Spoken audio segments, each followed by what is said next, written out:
البطالة، نحكي على البطالة اللي ما عندهمش مورد رزق، اللي ما عندهمش باش ياكلوا في كروشهم، كي جو يعملوا لهنا احتجاجات تولينا إرهاب.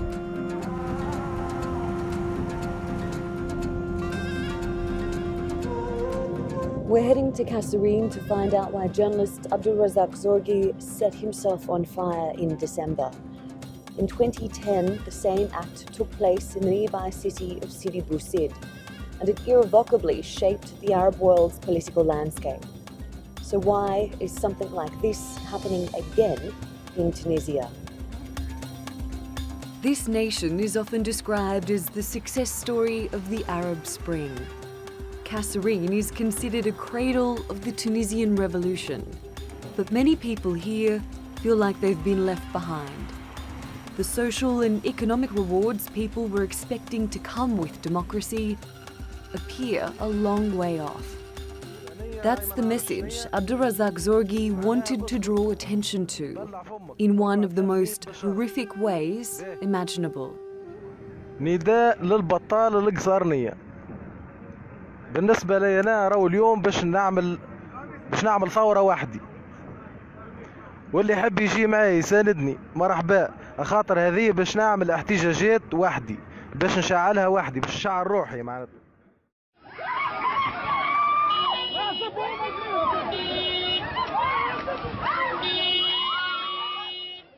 كلف بي هو في الدار يقول لي يما ما دامني نحذاك ما تخافيش، وهو يتوهك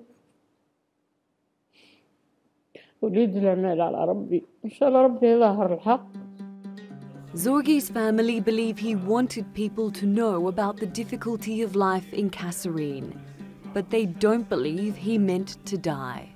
يحب يوصل صوت الناس البعاد، يحب يعرف، فهمت كيفاش؟ يحب يعني يعطي إيماج البلايص ماهيش معروفة، يعطي تصويرة حقيقية، يوصل الحقيقة. يعني ما نتخيلوش في أصل في عائلتنا وفي هو في يعني في الأفكار متاعو في حياتنا الكل، ما كناش نتخيلوه أصل، يعني صدمة، مصدومين. They're not the only Tunisian family living through this pain. In 2010, street vendor Mohamed Bouazizi set himself alight in a nearby city. His act sparked the Jasmine Revolution. That brought down the president of 23 years, Zine El Abidine Ben Ali. While Tunisia is no longer a dictatorship, people see parallels between Bouazizi and Zorgu's actions. المنوال هذا قاعد يخلي في الشباب يعرف في نوع نتاع التعبيرات هذه على مواضيع 10 سنين تقريبا. Borhan Yahyaoui was Zorgu's friend. He's also a journalist in Kasserine. He says people have lost faith that the government will help. لازم الناس والماسكين بزمام الامور نرجعوا للامل، لازم ينثروا الامل ولازم يبثوا الامل في شباب، خاطر كي نشوفوا زاده اللي كاتيجوري نتاع الناس اللي تقدم على الانتحار او تهدد بالانتحار هي سيدي جون، هم من الشباب. والشباب شنو مشاكل اساسيه؟ المشاكل الاساسيه هي نتاع بطاله، نتاع مشاكل اجتماعيه واقتصاديه بالاساس، معناتها ولد نوعيه من التعبيرات.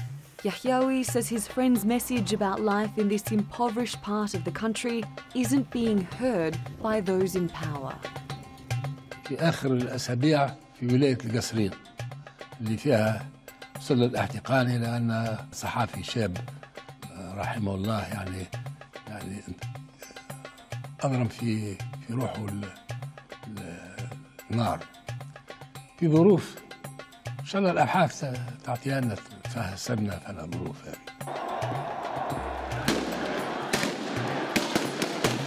In 2011, thousands of protesters took to the streets, calling for freedom and dignity. 8 years on, it's clear Tunisians have the freedom to express themselves.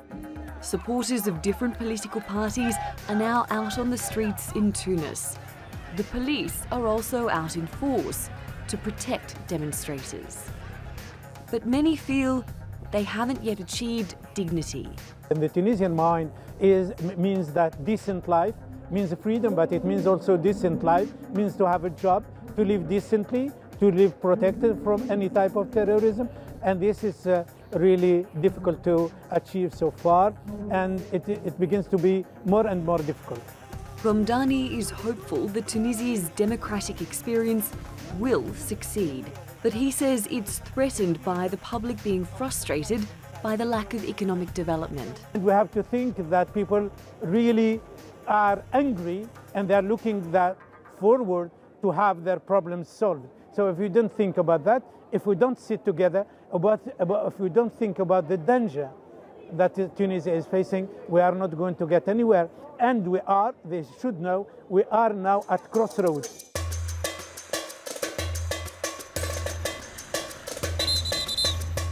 Nearly a decade into its post-revolution life, Tunisia's evolution to full democracy is on a rocky path. It's still in the economic malaise that triggered the end of autocratic rule, and has introduced austerity measures as part of a deal for an IMF loan of $2.9 billion. Today, the unemployment rate for young people is about 36%. Inflation is sitting at about 7.5%. But wages haven't kept pace, so people's purchasing power has shrunk. Successive governments have tried and failed to kickstart the faltering economy, while learning how to govern in a newly formed democracy. It's one of the main challenges facing MPs across the political spectrum, and it's a key to giving Tunisians the dignity they have long demanded. For MPs like Osama Saher, that's a mission that can only be achieved through democratic means.